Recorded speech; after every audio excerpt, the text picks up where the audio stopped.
Crew, confirm you are go for launch. Crew is go for launch. Bienvenue dans The Cockpit by IPSA, le podcast qui explore l'avenir de l'aéronautique et du spatial à travers les voix de celles et ceux qui le façonnent. Je suis Anne-Ségolène Abscheit, directrice générale de l'IPSA, la grande école d'ingénieurs en aéronautique et spatiale, et dans chaque épisode, j'accueille à bord des dirigeants, ingénieurs, pilotes, chercheurs et pionniers pour comprendre les innovations, les défis et les ambitions qui redessinent notre ciel et notre espace. 3, 2, 1. All engine running and liftoff. We have a liftoff. Bonjour à nos auditeurs et bienvenue sur The Cockpit by IPSA, le premier podcast aéro et spatial en direct d'une école d'ingénieurs du secteur. Je suis Anne-Ségolène Abscheit, directrice de l'IPSA, une école d'ingénieurs qui propose des formations sur 3 campus à Paris, Toulouse et Lyon. Dans The Cockpit, nous accueillerons à bord une personnalité clé d'aéronautique ou du spatial, dirigeants d'entreprise, experts, étudiants passionnés. L'ambition est de faire rêver en parlant avions, satellites, drones, fusées, hélicoptères, tout en répondant aux questions qui animent le secteur. Aujourd'hui, nous accueillons Alexandre Marchis, qui, après avoir occupé les fonctions de directeur de la réserve de biosphère de Fontainebleau du Gâtinais, qui est militaire de formation, officier de marine, ingénieur pilote d'hélicoptère, qui aujourd'hui travaille à l'Union française de l'hélicoptère et du vol vertical, et qui est aussi professeur à l'IPSA. Nous allons donc parler du futur des hélicoptères. Alexandre, bonjour et bienvenue à bord. Bonjour Anne-Ségolène. En introduction de ce podcast, nous avons une petite checklist à balayer, comme à chaque fois, pour pouvoir décoller vers notre thématique. Des petites questions très courtes à vous poser. Et toujours la première, comment vous est venue votre passion pour l'aéronautique ? Alors, petit, en allant au Bourget avec mon papa et ma maman, en regardant la télé, Supercopter pour pas nommer, et ensuite à l'école navale, en voyant que je pouvais devenir pilote d'hélicoptère. Voilà, alors est-ce que vous avez un aéronef préféré ? Ah ouais, l'Eurocopter, à l'époque, Panther, sur lequel j'ai plus de 2500 heures de vol, sur lequel j'ai fait beaucoup d'opérations, et j'ai même eu l'honneur de commander l'unique flottille de l'aéronautique navale de la Marine nationale qui en est équipée. Très bien, mais même pas le H160. Ah, c'est un bel hélicoptère, mais j'aime pas voler dessus. Je pense qu'on en reparlera tout à l'heure parce que c'est le futur de l'hélicoptère. Mais le dauphin, le Panther resteront toujours dans mon cœur. Et en termes de beauté, je trouve que c'est le plus bel hélicoptère qui ait jamais été conçu. C'est vrai qu'il a un design très particulier.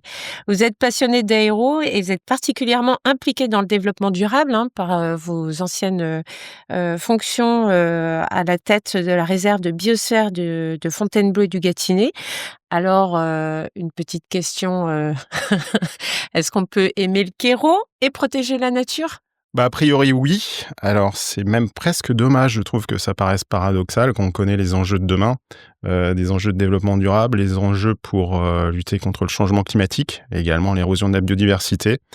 Alors moi, c'est des choix d'abord de cœur, une nouvelle fois, une passion, et aussi le choix du sens, c'est-à-dire le sens à travers les missions que j'ai pu faire en vol, et le sens de justement préparer ce futur commun de la meilleure des façons. Ensuite, pour moi, il y a vraiment quelque chose qui est encore plus profond, plus philosophique, plus éthique. Je suis triste de voir qu'aujourd'hui, il y a une certaine radicalité qui s'installe parfois dans la société et que des enjeux ne puissent pas être universels. Celui du changement climatique, celui de l'érosion de la biodiversité, celui de la nature, de l'environnement, c'est un enjeu qui est universel. Et justement, on a besoin d'avoir des ingénieurs, des pilotes qui s'engagent dedans pour le futur à travers, entre autres, la décarbonation de l'aviation. Alors, c'est très bien parce que on sent que vous êtes particulièrement engagé sur ce sujet. Vous êtes impliqué justement dans la transmission en tant qu'enseignant, mais aussi membre du comité de mission de l'IPSA. Et vous rejoignez cette année l'Union française de l'hélicoptère et du vol vertical, l'UFH. Alors, quel est le rôle de l'UFH ?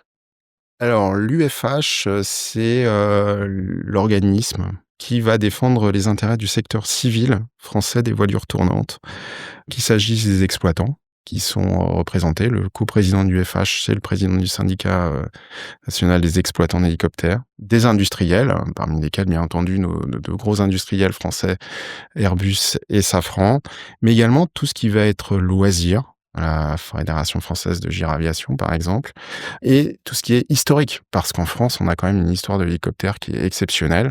On a même créé le nom hélicoptère. C'est un Français qui l'a fait. Hein. Donc Comme le mot avion, finalement. Bah oui, on a à peu près tout créé en fait. Ouais. Donc derrière, l'UFH est très investi en représentant effectivement ces différents intérêts près des autorités françaises, hein, la DGAC, mais également auprès de l'EASA, l'Agence européenne de sécurité aérienne, pour faire évoluer ou travailler sur les différentes réglementations, les normes de l'hélicoptère. C'est le représentant français auprès de ces institutions, notamment. Ah, très bien, merci pour cette introduction. Alors avant qu'on parte, et qu'on aille au fond du sujet, je pense qu'il faut faire un petit rappel sur, ce que c'est qu'un hélicoptère. Justement, en quoi c'est différent, d'un avion? Alors c'est différent d'un avion parce que, ça n'est pas paralysé de la voilure, justement. Et le fait de ne pas être paralysé de la voilure, et d'avoir ce rotor ou ces rotors, ça lui permet de faire du stationnaire, donc de se poser n'importe où ou de faire en stationnaire beaucoup plus de choses qu'un avion qui a besoin d'une plus ou moins longue piste, pour évoluer, pour décoller. Ça, c'est la grande différence. Ensuite, l'hélicoptère, c'est un objet qui subit, énormément d'ensembles tournants. Alors dans un avion, vous en avez beaucoup, en particulier dans les moteurs, mais l'hélicoptère, c'est de l'ensemble tournant pour voler, pour assurer sa portance, pour se propulser et également pour contrer tous les effets liés à la propulsion et à ce rotor qui lui permet d'avoir de la portance. Vous avez piloté des hélicoptères, hein. Où en est l'état de l'art, militaire? Alors le militaire, aujourd'hui, on pourrait regarder, parce qu'on a des armées françaises qui sont quand même, au top, bah, bien entendu, comme les armées américaines ou d'autres pays, mais c'est vrai que quand on regarde ce qui se passe, dans les armées françaises, on peut être fier. Et qu'est-ce qu'on fait avec un hélicoptère dans les armées françaises? Premièrement, alors ça va être surtout, dans l'armée de terre, on va faire du transport de troupes. C'est vraiment essentiel pour, ce qu'on appelle l'aéromobilité, c'est-à-dire déplacer, des groupes de combat d'un point A à un point B. Ces groupes de combat, va falloir les protéger. Éventuellement, même va falloir, préparer leur arrivée. C'est pour ça qu'en France, on a, des hélicoptères d'attaque, les Tigres, qui seront, capables de faire, de l'aérocombat. Voilà un peu par la partie armée de terre. La partie armée de l'air, a des grosses spécialités que sont, la sûreté aérienne, avec ce qu'on appelle la MASA. Vous avez par exemple des hélicoptères Écureuil qui sont en permanence, en alerte à Villacoublay, prêts à protéger Paris, et à intervenir, sur des objets volants lents par exemple, ou pour d'autres actions. Ils sont également spécialisés dans le sauvetage de combat, ce qu'on appelle le CESAR ou le RESCO en français.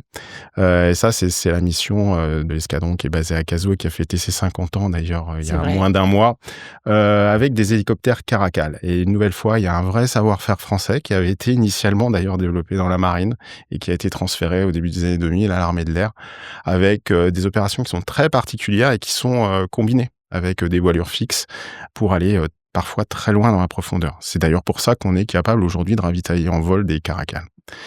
Je vais redescendre un peu maintenant sur la marine. La marine, l'hélicoptère, c'est un des éléments d'un système de combat du bâtiment, de la frégate, également du porte-avions. Au même titre que ces missiles, que ces radars. D'ailleurs, c'est un peu souvent à la fois un censeur, mais ça peut également délivrer de l'armement. Alors, qu'est-ce qu'on fait dans la marine avec des hélicoptères quand on est en mer? On va bien sûr surveiller ce qu'il y a sur l'eau. Ça va être, pourquoi pas pour un jour envisager de la lutte anti-navire, mais c'est souvent établir cette situation en surface. On va surveiller ce qu'il y a sous l'eau. Donc c'est la lutte sous la mer, la lutte anti-sous-marine, avec un sonar et être capable, pourquoi pas également d'engager un sous-marin avec des torpilles. Mais il y a tout un tas d'autres missions qui sont tout aussi fascinantes comme ce qu'on fait dans la lutte contre le narcotrafic, avec des interceptions de Go Fast. Et si vous suivez l'actualité, vous voyez qu'il y en a assez régulièrement, aussi bien en Méditerranée que dans les Caraïbes. On a fait beaucoup de lutte anti-piraterie à partir des années 2007. Rappelez-vous le Ponant, le Carré d'As, Tanit, des bâtiments où l'hélicoptère était indissociable des opérations spéciales qui ont été menées pour aboutir aux libérations des otages. Et ensuite, il y a plein de missions qui sont communes, qu'on fait à peu près tous. C'est entre autres le sauvetage en mer, parce que l'armée de l'air en fait également. C'est bien sûr plutôt une spécialité marine, mais tous les hélicos qui ont un treuil, des capacités de vol de nuit et de stationnaire, généralement automatiques, en font. Alors ça, merci pour ce panorama d'activités militaires. Ça permet de voir en fait à 360 que effectivement l'hélicoptère est au-delà d'un juste un objet qui vole. C'est un véritable outil. Ça peut être un système d'armes aussi. Et pour le civil, alors, ça sert à quoi? Alors, dans le civil, il y a pareil, de la même façon, un spectre d'activités qui est impressionnant, qui est quasiment plus impressionnant que celui de l'avion. Bien entendu, on pense souvent tout de suite aux missions de transport toutes simples. C'est moins de 10% de l'activité des hélicoptères civils. C'est peu, en fait. Le reste, ça va être ce qu'on appelle du travail aérien. Regardez par exemple ces Super Puma qui aujourd'hui, et ça arrive assez régulièrement, on peut le même voir à Paris ou en banlieue parisienne, vont transporter des gros climatiseurs sur le toit des immeubles. Aujourd'hui, il n'y a rien de mieux qu'un hélicoptère pour faire ces missions, qui sont des missions de précision et qui sont des missions très complexes et qui nécessitent à la fois de la puissance et de la précision. Ça, puissance, précision, c'est l'hélicoptère. Dans le travail aérien, vous avez d'autres missions, hein. On travaille beaucoup en montagne, entre autres, ne serait-ce que ravitailler aujourd'hui un refuge en altitude à Chamonix, on passera par un hélicoptère. Vous avez également toutes les missions, on va dire, parapubliques. Tous les SAMU français aujourd'hui sont quasiment équipés d'hélicoptères, donc exploités par des sociétés civiles, hein, par des exploitants civils, et permettent d'intervenir sur tout le territoire sur des accidents, pour faire du transport d'urgence, du transport médicalisé. Ça, c'est une très très grosse activité. Vous avez une activité qui monte de plus en plus. Alors, c'est lié bien sûr au changement climatique, au réchauffement climatique. C'est la lutte contre les feux de forêt. L'hélicoptère, aujourd'hui, c'est un des éléments les plus importants dans cette lutte contre les feux de forêt parce que ça permet des interventions très précises, très ciblées sur les incendies, en complément, bien entendu, des équipes au sol et des autres moyens aériens que sont les Canadair ou les Dash, par exemple, ou d'autres plus petits avions. Voilà, ça c'est plus ce qu'on trouvera en France. On commence également à voir en travail aérien est lié une nouvelle fois aux énergies renouvelables, donc à quelque part à la transition énergétique. Donc avec ces champs éoliens qui poussent en mer, il va falloir pouvoir intervenir dessus. Ça devient une grosse activité des hélicoptères, en particulier aujourd'hui en mer du Nord, mais ça va s'étendre sur les côtes françaises, vu qu'on a des champs éoliens marins aujourd'hui, avec quelques compagnies qui se spécialisent là-dedans. Et enfin, alors moins pour la France, vous avez la grosse activité qui est le offshore, mer du Nord, au large de la Norvège, avec des transports de passagers, de travailleurs qui vont sur ces compagnies de façon récurrente. Il y a une très très grosse activité et là-dessus avec des hélicoptères d'un peu plus de tonnage d'environ 5-7 tonnes pour les plus petits et jusqu'à des hélicoptères lourds comme le H225 ou le Super Puma qui sont très utilisés pour ça. Congratulations, you are in orbit. Great to be here. Thanks, everyone. Alors vous avez vu un peu l'évolution des technologies militaires et civiles ces dernières années. Vers où allons-nous? Alors qu'on parle de rupture technologique, est-ce qu'on est sur une rupture technologique des hélicos? Alors c'est une question qui est très intéressante. Si on prend pas mal de recul, on peut dire que la dernière vraie rupture technologique dans le monde de l'hélico, c'est les années 50, c'est la turbine. Bah, c'était Et pas hier. c'est français. Encore. Et oui, c'est français. Alors avec l'Alouette, la première, son numéro, qui à l'état de prototype a eu cette turbine, et surtout la première machine certifiée qui est l'Alouette 2 en 1955. C'est la vraie révolution. C'est l'allègement, c'est la puissance, et c'est le driver de tous les hélicos actuels. Bien entendu, ensuite, il y a eu pas mal d'innovations technologiques sur les pales, l'introduction des composites, les commandes de vol, etc. Mais on n'a pas eu de grosses ruptures.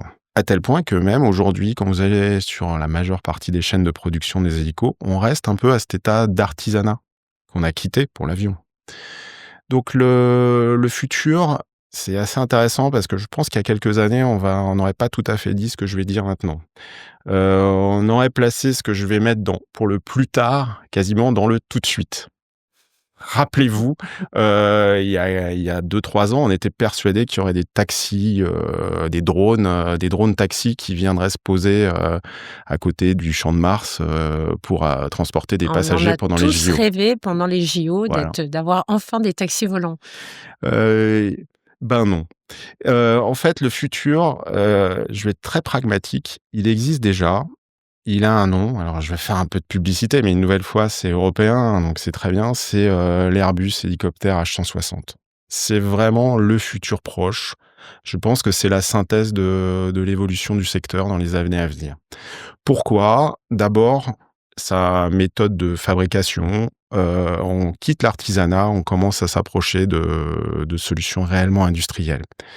Si vous avez la chance d'aller visiter les Marignane, l'usine Airbus Hélicoptère, ou si vos élèves ont la chance d'aller visiter cette usine parce qu'ils sont en stage là-bas ou parce qu'ils la visitent, c'est fascinant de voir la différence entre une chaîne H225, qui est un hélico toujours moderne, et la chaîne H160, où vous avez des cellules composites qui arrivent et qui vont se déplacer au fur et à mesure de leur équipement, avant effectivement après de retrouver un peu sur la fin de chaîne, le côté artisanal qu'on pourrait trouver sur une chaîne d'H225. Mais on passe vraiment vers un statut très industriel. Ensuite, sur la maintenance, la volonté d'Airbus a été d'avoir un hélicoptère qui soit facile à maintenir et qui soit bien sûr le moins cher possible et surtout qui ait la plus grande fiabilité. Et a priori, après plus de 1000 heures de vol, les premiers hélicos, qui sont aujourd'hui d'ailleurs dans la Marine nationale, qui ont fait les premiers 1000 heures de vol d'un hélico et qui ont passé leur première grande visite, démontrent qu'il y a effectivement une plus grande fiabilité, une maintenance allégée et qui va progressivement glisser vers le futur de la maintenance de l'aéronautique, qui existe déjà beaucoup sur les avions de ligne, qui est la maintenance prédictive. Donc, deuxième révolution. La troisième révolution sur la H160, au-delà de ces aspects technologiques, les pales Blue Edge, un fenestron qui est optimisé et qui permet d'avoir sur un hélicoptère qui fait plus de 2000 chevaux, un fenestron, ce qui n'était pas possible jusqu'à présent, ça va être dans le domaine du pilotage. On se rapproche, et je crois que les mots sont assez forts, de ce qu'on a connu avec la révolution de la 320. C'est-à-dire qu'aujourd'hui, l'assistance au pilotage, des modes élevés de pilote automatique ou de coupleur de vol, bien entendu, tout ça c'est numérique, c'est associé à des suites avioniques comme Helionix, développées également par Airbus, qui font que tout est intégré et tout est finalement plus simple pour le pilote, font qu'aujourd'hui, on va vraiment s'intéresser plus à la mission qu'à l'appareil. C'est assez surprenant, mais jusqu'à présent, et on le connaissait bien en particulier là, dans les armées, ou encore plus dans la marine où on fait du stationnaire de nuit, on était toujours en permanence à s'interroger sur la panne, à apprendre à lutter finalement contre l'aéronef, à gérer des pannes complexes pour pouvoir le sortir de mauvais pas. Aujourd'hui, l'idée, c'est d'alléger au maximum le pilote de ça et de pouvoir utiliser le maximum de la machine. Alors, peut-être pas d'aller chercher coin de domaine, mais d'aller chercher beaucoup plus ce qu'elle est capable de faire. Et ça, alors, en militaire ou en sauvetage en mer ou en sauvetage tout court, ça va être des éléments très importants et qui vont même permettre d'aller encore plus loin. Donc ça, c'est vraiment génial et c'est ce qui est une des parties du pilotage de demain. Enfin, il faut en parler, c'est un hélico qui est plus durable. Finalement, les Arano développés par Safran sur cet hélicoptère offrent des consommations de 18% inférieures à celles des prédécesseurs et bien entendu ont été conçus pour voler directement avec du carburant d'aviation durable, avec 100% de carburant d'aviation durable. Donc on va vers un peu plus de durabilité, sachant que la maintenance prédictive s'inscrit également là-dedans. Donc vraiment un peu un game changer qui devrait influencer, comme d'habitude. Ça, c'est un peu l'habitude d'Airbus, c'était l'habitude d'Eurocopter, c'était l'habitude d'Aérospatiale. Ça va influencer les concurrents qui vont essayer de voir, mais comment on peut faire quelque chose qui ressemble à ça dès demain. Voilà pour le premier step. Alors derrière, il y a un deuxième step qui est ce dont on a beaucoup cru, c'est-à-dire c'est eVTOL, la grande vitesse. Alors, eVTOL, pour les gens qui connaissent. Les eVTOL, c'est drone taxi, des petits objets, pas forcément avec un pilote dedans. On y a cru pour les JO. Airbus y a cru, a développé le City Airbus Next Gen, mais la tendance, on l'a vu pour les volocoptères qui étaient prévus pour Paris, ce n'était pas certifiable, ça a fait flop, faut quand même être honnête. Et pour le City Airbus Next Gen, cette année, le PDG d'Airbus, Bruno Ervin, a annoncé la suspension du programme parce que ce n'était pas encore assez mature. Voilà. Alors que ce quadricoptère était déjà assez avancé en essai chez Airbus en Allemagne. Voilà. Donc là, ça a pris un peu de retard. Ça va nécessiter plus de maturité technologique probablement, également des grosses problématiques de certification qui vont se présenter, liées au fait que ce sera parfois des drones, liées au fait qu'il y aura de l'électricité, que ce ne sera pas des hélicos classiques thermiques. Donc on va retarder un peu ça. Ouais, d'ailleurs, on voit bien que dans l'aéro, même s'il y a de l'innovation constamment, il y a quand même cette sécurité des vols qui est des personnels au sol et en vol qui est toujours prédominant sur toutes les prises de décision. Comme je le disais hier à des élèves de l'IPSA dans le cours d'introduction au monde aéronautique et spatial, consacré une petite partie consacrée à la sécurité aérienne, on a tendance à dire safety first ou safety is paramount dans le domaine. Il n'y a pas un briefing aéronautique, aussi bien dans des équipes de maintenance, sans doute dans des équipes de conception, et également chez les pilotes qui se finissent par un paragraphe sécurité. C'est vrai que c'est la base. Donc sur la deuxième tendance, au-delà du drone ou du taxi et des petits objets électrifiés qu'on avait envisagé très vite, les JO, qui se dégageaient il y a depuis quelques années, c'est la grande vitesse. Alors un hélico, il faut savoir que ça vole pas vite. Vous prenez effectivement le Dauphin, typiquement sa vitesse n'a pas dépassé, c'est du 175 nœuds, donc environ 300-320 km/h. Oui, c'est pas un avion de chasse. Non, Eurocopter avait poussé le Dauphin jusqu'à 372 km/h, le Dauphin grande vitesse, donc sur une base de 3 km à Istres en 1992, vraiment en optimisant tout, des carénages, changeant le rotor, etc. La vitesse max atteinte par un vrai hélico en configuration hélico, c'est un Lynx, 400,87 km/h. Donc je crois en piqué en plus. Mais bon, ça devait bien agiter à cette époque-là. Voilà pour la configuration classique. Aujourd'hui, pour aller plus vite, on a d'autres solutions. Des solutions qui ne sont pas neuves d'ailleurs. Le convertible, dès les années 50, le XV15 de McDonnell, qui était aussi un des premiers trucs qui ressemble à un hélico avec une turbine, avait commencé à explorer ce domaine-là. Il est aujourd'hui en service dans les armées américaines et japonaises, je crois également, avec le V-22. C'est le convertible. Donc deux nacelles qui font rotor et qui ensuite vont basculer vers l'avant, ce qui est déjà technologiquement complexe, pour lui donner de la propulsion comme un turbo, comme un ATR 42 classique, voilà. Donc ça permet d'aller plus vite. C'est un hélico qui se transforme en avion pour aller plus vite. Alors ça, c'est par la bascule. Ça n'existe aujourd'hui de façon opérationnelle que dans le militaire. Il y a un modèle qui existe aujourd'hui chez Leonardo, qui s'appelle l'AW609. Ça fait 20 ans qu'on essaie de le certifier. Il y a quelques commandes pour des gens qui voudraient faire de l'aviation d'affaires avec, mais c'est très compliqué à certifier et le marché n'a pas l'air très preneur de ce type d'avion, qui reste effectivement, de par la technologie basculante, complexe. Airbus a réfléchi à une autre solution avec le X-Cube, qui est un premier démonstrateur qui a battu beaucoup de records de vitesse, à plus de 450 km/h, 472 même exactement, et a poursuivi cet effort avec aujourd'hui le démonstrateur Racer, qui est un qu'on a vu au Bourget. Voilà, qui est un démonstrateur à la fois pour aller vite, pour étudier des solutions durables, parce que c'était construit dans le cadre du programme européen Clean Sky 2. Donc on va avoir des solutions d'hybridation, de réduction de consommation. Sur la grande vitesse, l'avion tient déjà toutes ses promesses, a dépassé toutes les vitesses des hélicos classiques et croise assez facilement à plus de 400 km/h. Maintenant, ce que va essayer de vérifier Airbus, c'est des concepts d'opération. Aller explorer le treuillage, par exemple. Aller explorer qu'on pourra faire avec cette machine. Oui, parce que si c'est pour avoir un avion qui est de toute façon moins performant qu'un avion, l'intérêt, c'est d'avoir un avion qui puisse faire l'hélico aussi. Ouais. Donc avec la puissance et la précision. Alors, il est quand même très durable. On a Mmh. 50% de traînée en moins par rapport à un hélico classique. Ces ailes qui portent les hélices propulsives créent de la portance, ce qui permet d'alléger complètement le rotor à haute vitesse, donc de consommer moins.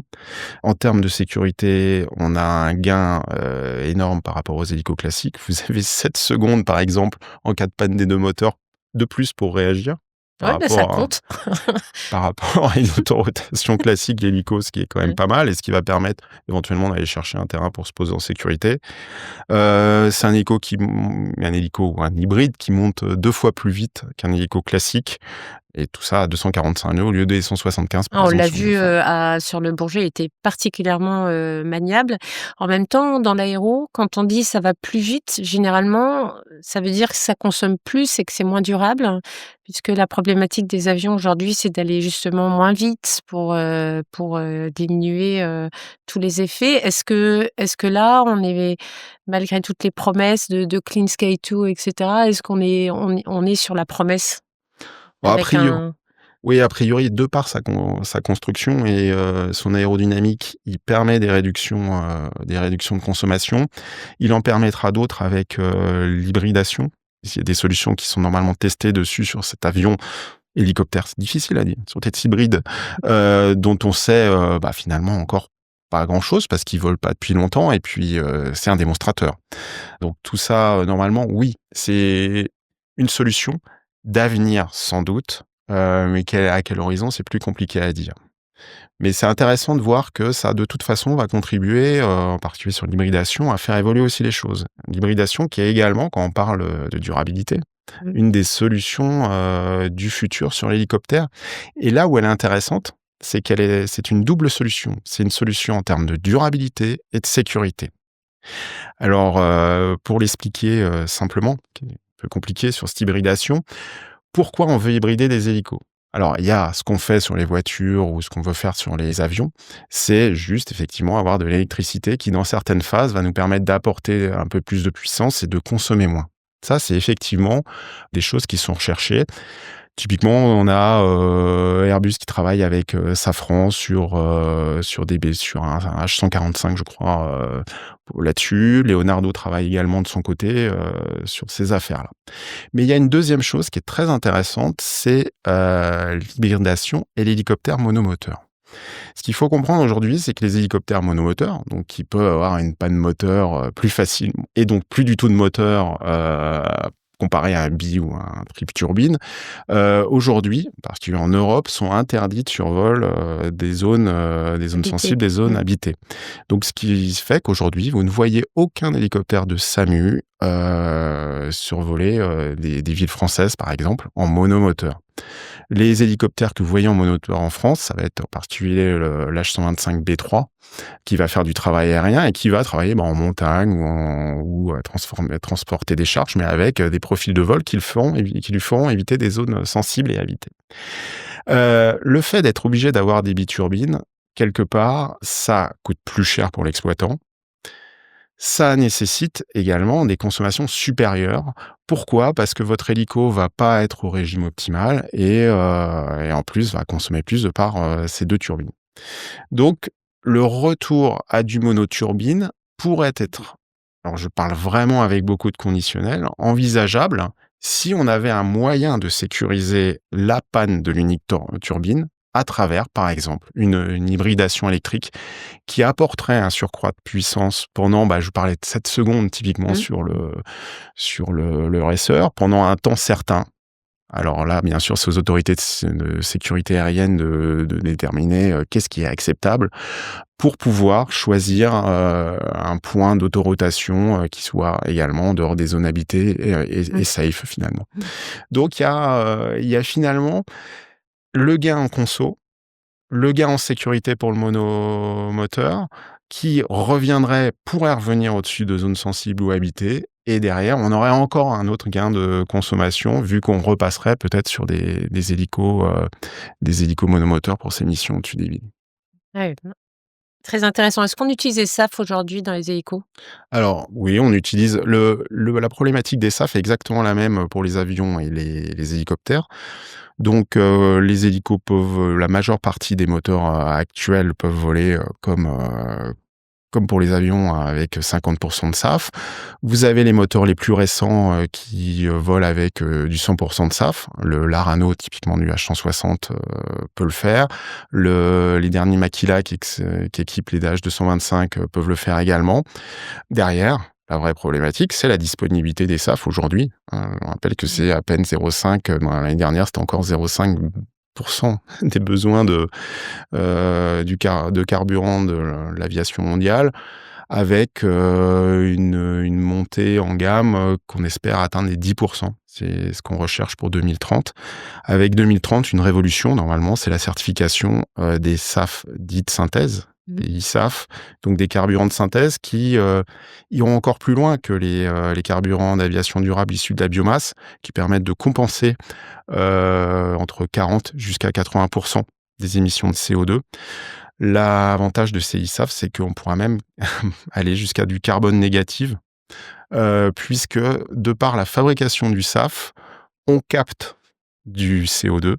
Donc, on capterait plus de CO2 qu'on en produirait en fait dans la combustion du moteur. C'est excellent, en fait. On sera obligé de voler pour pouvoir absorber l'excès de CO2 dans l'atmosphère. Voilà, tout ça reste très théorique.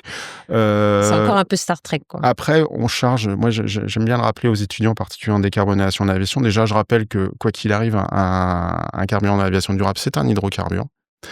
Et que, quoi qu'il arrive, vous pouvez vous rouler par terre, hurler, vous révolter, vous indigner. Un hydrocarbure plus de l'oxygène, ça produira toujours du CO2. Donc, on charge quand même l'atmosphère en CO2, même si on le compense par la production.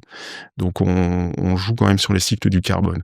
Donc, ça reste quand même des émissions de CO2. Et également, la vraie difficulté sur ces carburants d'aviation durable, aujourd'hui, c'est le prix. On va être sur de la biomasse à peu près à 3 fois le prix du kérosène classique. Et on est quasiment à 10 fois le prix du kérosène classique sur du synthèse. Et l'impact, c'est le coût de l'heure de vol. Quand on est passager dans un avion, c'est une chose, mais quand on fait des missions de sauvetage, par exemple, ou de ravitaillement, c'est encore autre chose. Station crew, mission control, we're ready for your midday systems update when you are. Copy mission control. Go ahead. Donc, il y a des enjeux de législation, on l'a vu dans la décarbonation. On a aussi de fiabilisation des moteurs, de sécurité, de pilotage assisté. On voit qu'on n'est pas à la fin de toutes les ruptures qu'on va devoir trouver pour pouvoir continuer à voler en hélico aussi. Alors, et si on passait aux drones et à toutes les approches un peu plus, on va dire, atypiques, est-ce que quelque part, ça va remplacer l'hélicoptère en 2035 ? Alors, parler de drone à un pilote, c'est toujours dangereux. On l'a vu, alors, mes camarades pilotes de chasse, quand on leur parlait des drones il y a quelques années, ça leur donnait des boutons. Et encore, je suis soft. Oui. Ce qui fait c'est peut-être un peu pour ça qu'on a pris du retard en France sur les drones, mais bon, c'est un autre débat. Et maintenant, on voit bien que on va voler avec des drones. On va pas voler sans pilote, on va voler, on rajoute finalement un dispositif. Exactement. Alors, y aura-t-il encore un pilote dans l'hélicoptère en 2035 ? Alors, il y aura encore un pilote dans l'hélicoptère. Alors, en 2035, ça, c'est sûr. Je pense très longtemps. Comme il y aura toujours un pilote dans l'avion, et encore très longtemps. Il y a des études qui montrent, je crois, c'est 75% des passagers qui sont pas prêts de monter dans un avion sans pilote. 75%, ça me semble faible, parce que... C'est des Américains, donc oui. peut-être moins pragmatique. Non, plus sérieusement, le drone, c'est exceptionnel. On le voit malheureusement dans des conflits actuellement. On le voit également dans les applications civiles. Il y a beaucoup d'utilisations possibles, envisageables, et je pense qu'on n'a pas tout vu. C'est, comme on a tendance à le dire, un démultiplicateur. Alors, il y a des domaines où on peut le faire travailler tout seul, mais le futur, en tout cas pour l'hélicoptère, c'est clairement une coexistence et parfois une coopération entre les deux. Il y aura des missions où on va très longtemps encore voler avec des hélicoptères avec pilote. Vous voulez faire des belles prises de vue, alors c'est malheureusement très marginal comme mission, moins heureusement plutôt très marginal comme mission, mais des belles prises de vue, carte au trésor, etc. Bon, je pense qu'on gardera des pilotes. Voilà. Exactement. Vous faites du transport public, on fera encore du drone. De l'hélicoptère, justement. Lapsus non révélateur. De la mission d'urgence où vous avez besoin du secours, du SAMU, etc. Je pense qu'on va rester très longtemps encore sur de l'hélicoptère. Ça paraît, ou du travail aérien très précis également. Là, on va pouvoir utiliser le drone, ça va être pour avoir plus de permanence, quand vous voulez typiquement surveiller une zone très longtemps. Alors ça en mer, ça s'y prête très bien. Pour avant d'être capable d'intervenir, dans le cas par exemple, j'imagine, vous surveillez, vous voyez un go-fast de narcotrafiquant arriver avec votre drone, et là vous allez intervenir direct avec votre hélicoptère qui aura son équipage pour faire cette interception. C'est un bon exemple, par exemple, où on a une complémentarité. Derrière, il y a l'avantage du drone, c'est que ça va nous permettre d'aller dans les endroits qui sont plus hostiles, qui sont plus difficilement accessibles. Voilà, donc des endroits contaminés, des endroits très étroits, où il y a une part de risque. Un petit drone, on le voit bien, c'est ce qui se fait déjà aujourd'hui.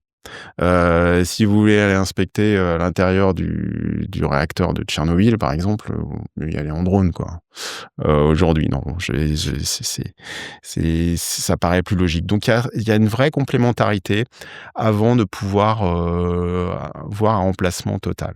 Il y a quelques projets quand même qui sont assez intéressants. On a eu un hélicoptère de transport aérien qui s'appelait le Kaman Kamax, qui est un hélicoptère très étonnant avec 2 rotors bipales, qui était monopilote, je crois, qui faisait vraiment que du travail aérien. Et on en a fait une version drone, typiquement, pour gagner encore de la charge utile.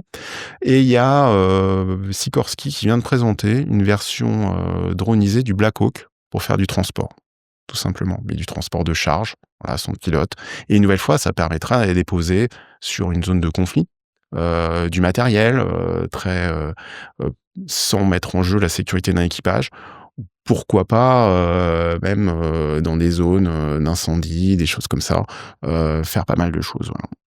Alors, on a vu aussi d'autres technologies, notamment les jetpacks, tout ce qui voilà, on a vu Frank Zapata, dans ses différentes, expériences. Il y a eu beaucoup de communication autour de ça, vous en pensez quoi? C'est bien d'innover. Derrière, l'innovation, elle est nécessaire. Essayer des choses. Derrière, il faut les fiabiliser, il faut les rentabiliser et garder effectivement derrière à l'esprit que la sécurité est essentielle. Donc sécurité essentielle, il faut qu'il y ait une réelle utilisation. Ça, c'est un autre point, parce que si vous faites un produit qui a pas de marché, ça n'a aucun intérêt. Qu'il y ait une acceptabilité aussi, parce que tout le monde veut monter dans un drone ou un jetpack comme ça, ou un scooter, un air scooter, c'est un peu discutable. Et moi, je suis plutôt aujourd'hui, alors c'est vraiment un avis personnel, dubitatif quand je vois ça. Mais comme le disait Bertrand Piccard là, à propos de l'hydrogène, par exemple, et de son projet Climate Impulse, il faut essayer. Et Frank Zapata est exceptionnel dans le sens où il a plein d'idées et il essaye. Et parfois, Il se fait mal, il se oui. fait très très mal. Ouais. Ouais. Et là-dessus, il a essayé le jetpack. Ça a été présenté par exemple aux forces spéciales. Alors pour l'avoir vu un jour, quand j'étais sur un 14 juillet, pour l'avoir vu, mais surtout entendu, c'était pas très discret comme truc. Là, il essaye des choses avec des pales. Très bien. On a besoin de gens comme lui. On a besoin de gens comme tous les ingénieurs français qui ont fait ces innovations, qui ont construit aujourd'hui ce qu'est Airbus Hélicoptère, c'est-à-dire un leader mondial avec un package de brevets, d'innovations exceptionnelles. Donc oui, il faut que les gens rêvent et tentent des choses. En revanche, là, le pragmatisme du moment fait que c'est peut-être pas encore tout à fait mûr. Ouais. En tout cas, pour on puisse, nous simples simples humains, puisse l'utiliser, en toute sécurité. Alors, on le voit bien pour être pilote, que ce soit d'hélicoptère ou d'avion, il faut 50 à 100 métiers au sol, hein, au moins. Il y a une vraie diversité qui permet, en travaillant sur des systèmes autonomes, ou sur la motorisation, de participer au vol, des aéronefs. Est-ce qu'on peut, forcément imaginer que dans ce contexte, les secteurs des voilures tournantes et des hélicoptères vont avoir besoin d'autant de cerveaux et de bras à l'horizon 2035? Est-ce qu'il y aura encore un métier, d'ingénieur en aéronautique et spatiale, dans 10 ans? Il n'y aura pas un métier, il y en a encore 10, 15, 20, 100. Une nouvelle fois, hier en cours, je présentais l'écosystème de l'aviation, également celui du spatial, hein, dans un domaine connexe. Il n'y a pas un métier, il n'y a pas une société. Entre l'avionneur qui va concevoir la forme générale d'un hélicoptère, le motoriste qui va se débrouiller pour qu'il consomme moins, voire pour l'hybrider, l'équipementier qui va réussir à créer des avioniques modernes, les plus ergonomiques et les plus déchargeantes finalement en termes de travail pour le pilote. Derrière, vous rajoutez les ingénieurs qui vont faire des certifications, les ingénieurs qui vont travailler à la réglementation. Il y a des métiers pour tout le monde. Et comme on voit que finalement, et c'est la même chose pour la voilure fixe, on va aller sur une diversification des solutions. Demain, on a l'hélicoptère dans sa configuration classique. Et encore, il n'y a pas un hélico qui ressemble à un autre. Ne serait-ce que sur l'anticouple, il y a 4-5 méthodes différentes. Mais déjà, on va se diversifier. Hybridité dans le sens un avion hélicoptère, le tilt-rotor avec le rotor basculant, le drone, le eVTOL, pourquoi pas l'air scooter de Frankie Zapata en industriel demain. Il y a une ouverture folle pour les futurs ingénieurs, avec en plus des problématiques qui n'existaient pas au même niveau avant. La durabilité, cette prise en compte de l'environnement, ces défis que constitue l'intelligence artificielle, et donc associer la cybersécurité. Le champ est énorme. Et finalement, aujourd'hui, je crois qu'il y a 85% des élèves de l'IPSA qui, quand ils sortent dans l'aéronautique, c'est une grande fierté à l'école. Je ne serais pas surpris que dans 5 ans, dans 10 ans, on soit à 95-97%, y compris celui qui va aller faire de la cybersécurité pour l'aéronautique, y compris celui qui va faire de l'intelligence artificielle pour l'aéronautique, ou du big data pour l'aéronautique. Parce que dans l'écosystème aéronautique, même ces affaires de data, même les GAFA commencent à y entrer. Voilà. Ah oui, ils rentrent partout, y compris dans l'enseignement. Crew, prepare for deorbit burn sequence. Copy. Preparing deorbit procedures. Voilà, on forme chez nous des ingénieurs aéronautiques, aussi des bachelors, hein, et ils participent beaucoup, c'est vrai, aux associations qui fabriquent, qui pilotent des modèles réduits, des drones, mais aussi des avions. On a des étudiants qui fabriquent des ULM, des planeurs à énergie solaire. Est-ce que c'est une bonne porte d'entrée pour travailler dans l'aéronautique ou même devenir pilote ?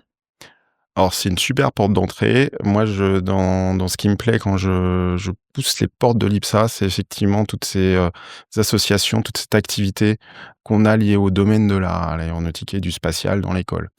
Moi, j'ai tendance à dire que parmi les éléments importants quand on veut travailler dans l'aéronautique, quel que soit le métier, hein, du pilote jusqu'au technicien en passant par l'ingénieur, il faut avoir cette passion. Et la passion, elle va s'acquérir à travers effectivement toutes ces associations, tous ces projets parfois même innovants. Hein. Ce qu'on fait, par exemple, effectivement sur l'ULM solaire, c'est très intéressant. Donc ça va créer une ouverture d'esprit pour ceux qui seraient peut-être arrivés, pas par hasard, mais un peu plus par hasard à l'IPSA, sur ce que c'est que l'aéronautique et que tout le monde a sa place et qu'on aime la propulsion, qu'on aime la cellule, qu'on aime les systèmes électriques, etc. On a une place et on peut concevoir des choses. C'est vrai que bien sûr, les cours, c'est hyper important, les partiels, c'est hyper important, les crédits ECTS, c'est hyper important, mais cette vie parallèle dans le milieu aéronautique pour cultiver sa passion, pour vraiment s'en convaincre, c'est la meilleure des portes d'entrée qu'on puisse donner aux élèves. En plus, je reste convaincu que celui qui va arriver devant un RH, un DRH sur son CV avec toute cette activité, ce temps consacré à l'innovation, à l'aéronautique, aura une carte de plus dans sa manche et que avec le savoir-être qui est hyper important dans une école d'ingénieur et surtout à l'IPSA où je vois des élèves transformés entre la première et la 5e année, ça fera que le secteur les recrutera. Et c'est peut-être pour ça que vous avez eu, en tout cas l'année dernière, ces chiffres exceptionnels de recrutement dans le secteur aérospatial. Ouais. Bah non, l'année d'avant aussi. Alors c'est porté par, le dynamisme du secteur, c'est sûr, mais c'est notre grande fierté, c'est que les étudiants restent dans le secteur. C'est-à-dire pendant 5 ans, on a nourri leur passion, on n'est pas allés, finalement, on les a pas rendus trop généralistes. Mmh. Parce que, techniquement, en faisant des maths et de l'informatique, ils peuvent faire ce qu'ils veulent derrière. Alors, et si, on veut devenir pilote d'hélicoptère, hein? Ah, la bonne question. Heu, une nouvelle fois, passion, ça c'est sûr. Faut être, passionné pour être pilote, faut être passionné par le vol, hein. L'hélico, faut avoir peut-être en plus un petit grain parce que, un hélicoptère, c'est quand même, 10 pièces qui vibrent en harmonie. Heu, C'est c'est fait c'est partie presque de des la musique. expressions. On va vous dire également que piloter un hélicoptère, c'est comme essayer de faire tenir une assiette en équilibre sur un bâton tout en résolvant des équodifs, voilà, plein de Tout un trucs. programme. Voilà, non mais non, plus sérieusement, j'ai pas de recette magique pour devenir pilote d'hélicoptère, parce que sinon tout le monde le ferait vu que c'est le plus beau métier du monde. Non, il faut, quelles que soient les voies qu'on choisira, civile ou militaire. Alors bien entendu, en France, on a plutôt tendance à y rentrer par le militaire, hein. Je crois qu'il faut, le vouloir, donc ça c'est la passion, la volonté. Derrière, faut de l'humilité, accepter à certains moments, que c'est difficile, surtout écouter ce que disent, ses moniteurs, ses instructeurs. Et enfin, ce que je dis beaucoup aux élèves qui vont faire des sélections dans l'armée de l'air ou dans la marine ou voire dans la LAT, c'est si vous n'êtes pas pris, c'est qu'il y avait une raison. Être pilote, en fait, tout le monde peut le faire. La problématique, ça va être, alors à part, il y a quelques ovnis, moi j'en ai rencontré, c'est des gens, ils sont faits pour voler. D'ailleurs, ils sont généralement différents quand ils sont en vol que quand ils sont au sol. C'est un peu surprenant, au sol, ils sont un peu bizarres, mais en vol, ils se révèlent. Mais sinon, le commun des mortels, avec du temps, on peut tous réussir à piloter un hélicoptère. La vraie problématique, c'est que le temps, c'est de l'argent, qu'une formation civile, ça coûte très cher, une formation militaire, ça coûte également cher, mais ça va surtout être limité en temps, et que si on n'est pas choisi typiquement dans des sélections pour être pilote militaire, c'est qu'il y a une bonne raison. C'est que derrière, on a des standards de réussite, et que si vous n'êtes pas pris, c'est que ça ne l'aurait pas fait. On a tellement d'histoires, et moi j'ai même des camarades de promotion de l'école navale qui ont en fait traîné leur misère pendant toute leur carrière de pilote, en n'arrivant pas à passer des qualifs, en se remettant en question, en ayant des traversées du désert, et finalement à la fin en ne touchant même pas le Graal de la fameuse toute qualification, que c'est dommage au bout d'un moment, d'aller contre des réalités. Ça, l'avantage du monde militaire, c'est que très vite on vous arrête, on vous dit on arrête. Dans le civil, c'est à peu près pareil, ça va être du temps, donc de l'argent. Si on n'est pas fait pour, on le fera. Alors après, on me dit, est-ce qu'il faut voler? Est-ce qu'il faut faire du simu? Est-ce qu'il faut faire du drone? Faites-vous plaisir, en fait. C'est la seule réponse. Voler avant, c'est cher, du simu, du drone, moins. Mais si on aime, profitons-en. Ça reste du vol, ça reste de la 3D, ça reste mieux comprendre ce que c'est que ce milieu complexe, mieux comprendre ce que c'est qu'un hélicoptère, des trucs qui tournent dans tous les sens à des vitesses variables, hein, 360 tours pour le rotor, 5007 pour un fenestron, plus de 50 000 pour un générateur de gaz. Tout ça, ça tourne, ça se retrouve à peu près au même endroit à la boîte de transmission principale, et à la fin, ça marche à peu près. Voilà. Mais C'est ça, la magie. l'appréhender, c'est une bonne chose de le faire avant, mais voilà, moi j'ai pas la recette miracle. Quand je vois des élèves passionnés, alors il y en a en 5e année, il y en a un qui est complètement passionné et qui veut se gaver d'aérodynamique de l'hélico, qui veut parler d'hélico, c'est passionnant. Voilà, on a quelqu'un qui est fait pour ça, donc qui fonce dans l'hélico comme ingénieur ou comme pilote, oui. Alors pour terminer, est-ce que, vous auriez un film à conseiller à un jeune qui voudrait faire, ou à déconseiller à un jeune qui voudrait, être pilote, et en particulier pilote d'hélico? Alors je vais sortir ma filmographie habituelle, que je sors en cours et que je conseille à tous les élèves, de l'IPSA. Il y a un film qui me paraît essentiel pour, l'aéronautique et le spatial, c'est l'étoffe des héros. Alors, c'est un film qui commence à dater, donc ça fait peut-être un peu peur aux élèves, mais il faut absolument le voir. Il est à la fois intéressant sur cette épopée, cette double Ouais, c'est épopée, historique, ça raconte quelque ouais, chose quand même qui s'est passé. cette double épopée, la Mmh. conquête du mur du son et après conquête de la vitesse pour les avions à travers ces pilotes d'essai héroïques américains.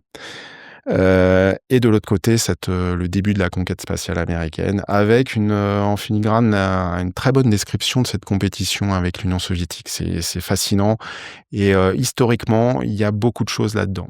Mais au-delà de l'histoire, au-delà de la technique, ce que je trouve exceptionnel dans ce film, c'est l'humain, une nouvelle fois, qui ressort avec cette transition entre les pilotes d'essai qui sortaient de la Deuxième Guerre mondiale, qui étaient des gens un peu rugueux, visiblement, qui aimaient beaucoup se retrouver dans les bars le soir, qui avaient peur de rien, et une conquête spatiale peut-être, certes héroïque aussi, mais déjà un peu plus Cadré. cadrée, voilà, qui On voit représente bien un peu les pilotes d'essai n'ont plus rien à voir aujourd'hui avec et ce qu'ils ont été. exactement.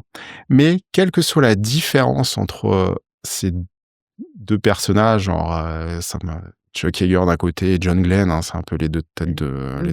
de gondole qu'on oppose, hein, le pilote de l'armée de l'air, qui picole, qui mâche son chewing-gum, qui fait n'importe quoi, et de l'autre côté, le marine, super propre sur lui. Ce qu'il y a de génial, c'est que derrière, on retrouve des valeurs communes à l'aéronautique, c'est-à-dire la camaraderie, l'esprit d'équipe, et le fait que, on en parlait tout à l'heure, il y a une scène qui est très intéressante, c'est le moment où les astronautes de Mercury s'aperçoivent qu'on va les traiter comme des singes et qu'ils auront zéro contrôle. Ouais. Et ben, il y a toujours besoin d'un pilote quand même derrière ça, et ces caractéristiques se retrouvent. Et derrière les deux, même s'ils sont opposés, ils sont animés par une seule chose, c'est finalement les rêves. Et on en revient toujours à Saint-Exupéry, qui est de faire de sa vie un rêve, et d'un rêve une réalité, en fait. Et à travers ce film, on le retrouve bien. Alors, j'en ai déjà beaucoup trop parlé là de l'étoffe des héros. Ça, c'est le premier Faut le film revoir. que je conseille.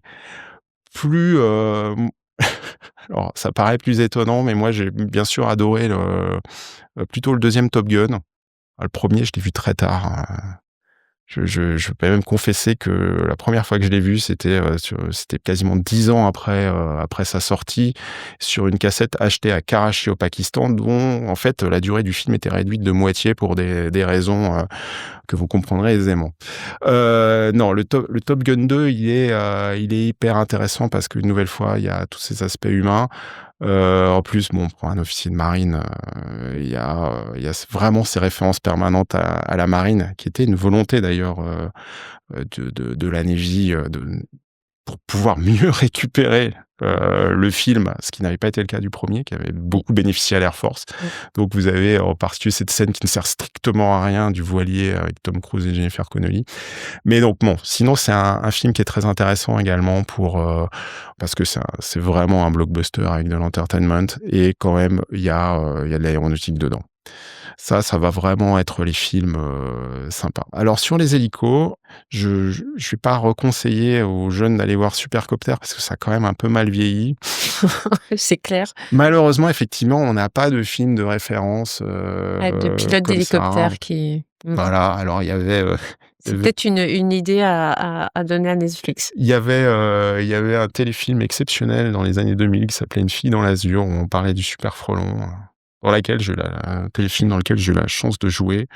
Non, mais bon, plus sérieusement, il y a pas vraiment de référence. En revanche, des hélicoptères, vous en voyez beaucoup dans les films aujourd'hui. Et là, une nouvelle fois, on a parlé un peu d'excellence française dans l'innovation. Il faut savoir que le cascadeur numéro 1 en hélicoptère dans le monde, et à Hollywood, c'est un Français. C'est Fred North. Et la majeure partie des cascades délirantes que vous voyez dans les films sont faites par lui et ses équipes. Donc, il travaille beaucoup avec Michael Bay, il a travaillé sur des James Bond. Il a beaucoup travaillé avec Tom Cruise aussi. Il travaille un peu moins avec Tom Cruise parce que Tom Cruise est assez compliqué visiblement à contrôler, mais Il aime bien faire ses cascades lui-même. voilà. Et donc beaucoup de ces scènes d'action hélicoptère que vous trouvez dans les films d'action, c'est un Français qui les fait et ça montre une bonne image aussi de l'hélico. Voilà. Très bien. Écoutez, merci beaucoup pour ce témoignage, Alexandre. Il n'y a pas que les avions ou le spatial pour voler. L'hélicoptère a encore beaucoup d'avenir. Et pour tous les futurs ingénieurs et passionnés qui sont intéressés par le domaine, n'hésitez pas à contacter Alexandre Marchis ou à suivre l'Union française de l'hélicoptère et du vol vertical. Merci beaucoup à notre invité, Alexandre Marchis, qui est enseignant à l'IPSA aujourd'hui en parallèle de ses fonctions à l'Union française de l'hélicoptère et du vol vertical. Voilà, ancien militaire, ancien officier de marine, ingénieur, pilote d'hélicoptère. Voilà, et pour ce témoignage dans le podcast de Cockpit by IPSA qui est diffusé sur toutes les plateformes de diffusion, YouTube, Deezer, Spotify, pour n'en citer que 3. N'hésitez pas à vous abonner à nos contenus, à nous faire vos retours sur les réseaux sociaux. De Cockpit revient très prochainement avec d'autres invités d'exception pour à chaque épisode partager le décollage avec notre invité vers une thématique de fond qui anime le secteur aéronautique et spatial. Merci Alexandre. Merci Anne-Ségolène. Expect touchdown in 30 seconds. Descent rate remains nominal. Copy, standing by for touchdown. Merci d'avoir écouté cet épisode de Cockpit by IPSA. J'espère qu'il vous a inspiré et donné envie d'en savoir plus sur le secteur de l'aéronautique et du spatial. Si c'est le cas, abonnez-vous au podcast sur votre plateforme d'écoute habituelle. Et en attendant, je vous donne rendez-vous très bientôt pour une nouvelle rencontre avec celles et ceux qui imaginent, conçoivent et construisent avec enthousiasme le monde de demain. Touchdown. The spacecraft has landed safely. Touchdown confirmed. Vehicle is stable. Copy that. Welcome home.